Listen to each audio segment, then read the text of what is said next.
All right. Sorry. So I'm going in this prison. I'm taking over for these people. I've already been told. First off, I got told don't have sex with prisoners, obviously, but they would find. They literally had an incident where they found prisoners having sex with the staff. One moment was they found a security staff and an inmate in a freezer, like it was one of those massive freezers, and they found them having sex in there or something. They were like, they made it clear that you can't have sex with the inmates, which obviously I had no intention of having sex with inmates. They said, if you do have sex with an inmate or anything along those lines, you doesn't matter if they want it or not, if it's consensual or not. In the eyes of the law at prison, you are raping an inmate if you have sex with them, whether they are okay with that or not. So that was just an interesting law to learn, I guess. So I got warned of that. I don't know if did I talk about the wall of shame. Maybe I did. But I'm taking over for this guy. I said that like a million times. Sorry.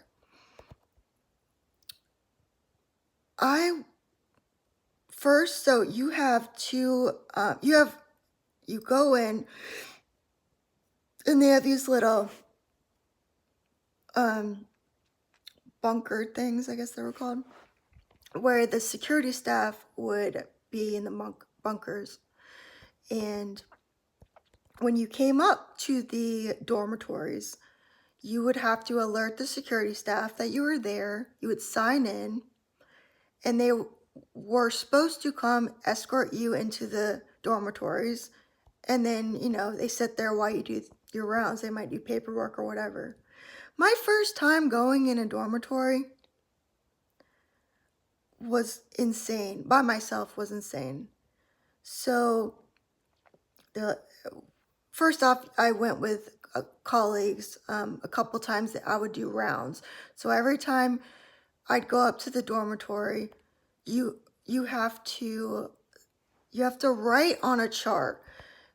So you write whether they were not wanting to talk to you, and you also had to write if they were jacking off, because a lot of the inmates just jerked off all the time.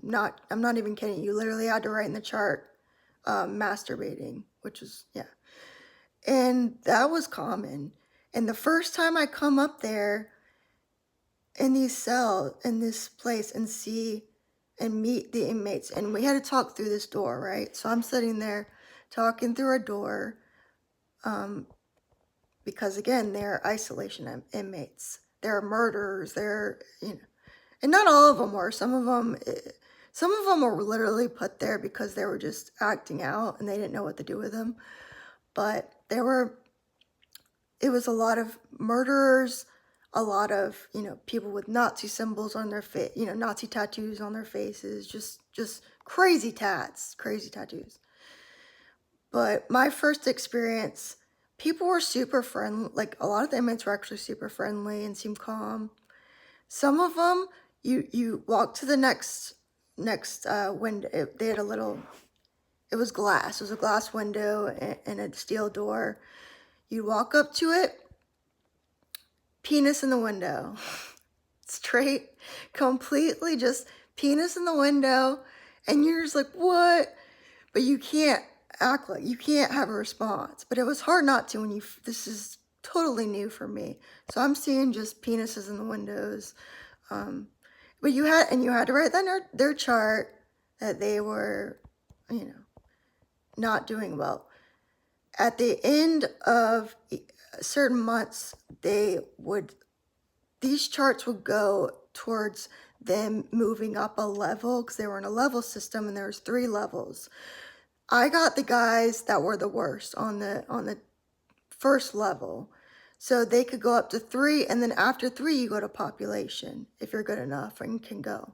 Unless you're in a gang. If you're in a lot of them are gangs, but if you're in a certain gang that they felt would wreak havoc in the prison, they weren't allowed to go to population at all. They just kept them in these isolation, or they would put them in a different wing of the prison in another type of isolation with a roommate or something like that. So just the initial shock of seeing penises all the time was nuts. First impression, I meet security staff. I walk in, there's 2 women. One of the girls is crying. This is who's supposed to be my security, supposed to be who's protecting me if in Amena. She's crying. Apparently her mom worked with her because she was calling her mom, and I'm like, wow, this is the weirdest thing ever. So they were there, and they were going through all this commotion. I go in, there's a male actually in the dormitory when it was my first time being alone to see the inmates. There was a man, he was, in his 40s, and he is pissed. And I'm like, what's going on here? So I'm trying to do what they told me to do. Go to each cell. You say, how are you doing today? Obviously, they're in prison, but so saying how you're doing is a weird thing to say. But you would say, they said to say how you're doing, but you could say it in a different way to kind of be like, how's your mental health going and all that. So we'd have to do that. How's your mental health and kind of discuss things with them. But this guy, the security staff, so I had 2 women, one was crying. Then I had a security staff that was pissed, and I look over and he goes, sorry, the security staff goes, freaking guys tried to hang himself in the cell. And he's like, screw this, let him hang. I swear, this is my first impression, and I'm supposed to be protected by these security staff, and this guy saying, let this inmate hang because he doesn't give a crap. And I'm sitting there going, what the hell? This is who I'm like, it was nuts. And so I had to, first,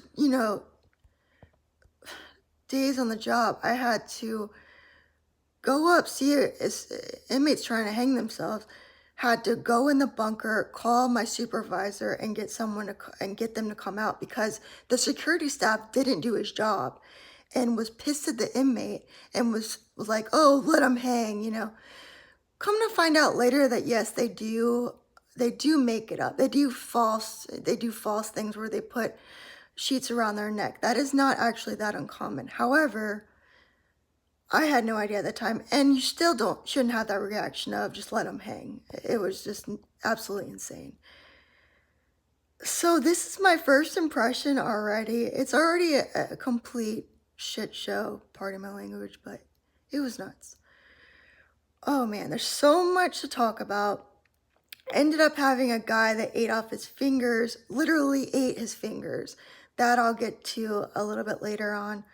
I'm gonna keep this short right now because it's like 3 in the morning and I haven't slept, and I need to do that probably. So I'm gonna try to continue more videos. It might be on a dingy couch, looking into my old iPhone that's been dropped and has, but I will continue because there's so much good crazy good true stories that are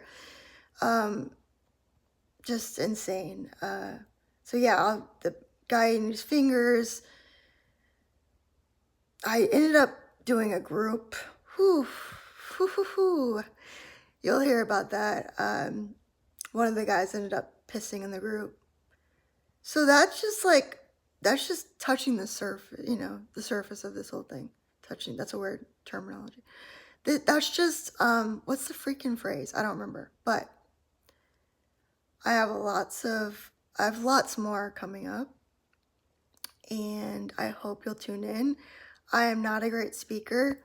I'm a hot mess. I am not organized. I don't need to list this off to you. But anyways, you'll find out.